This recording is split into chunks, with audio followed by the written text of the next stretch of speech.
9व्या GST दिनाच्या निमित्ताने आज भारत सरकार आणि महाराष्ट्र सरकारचा एक कार्यक्रम आयोजित करण्यात आला होता। आपल्याला माहिती आहे की महाराष्ट्र ही जीएसटीची राजधानी आहे। देशामध्ये सर्वाधिक जीएसटी जमा होणारं राज्य महाराष्ट्र आहे। जवळपास मागील वर्षी 3,60,000 कोटी रुपये जीएसटी महाराष्ट्राने जमा केला।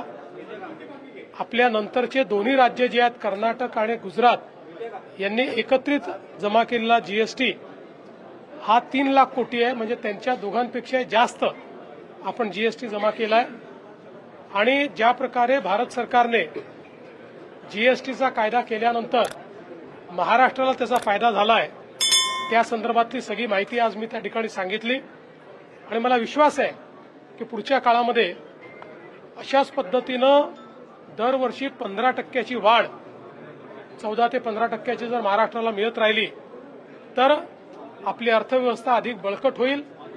आज या निमित्ताने जीएसटीमध्ये ज्या चांगल्या अधिकाऱ्यांनी कर्मचाऱ्यांनी काम केलंय त्यांचाही आम्ही सत्कार केलाय आणि सर्वात जास्त जीएसटी जमा करणारे जे उद्योग आहेत त्यांचा देखील आज सत्कार केलाय।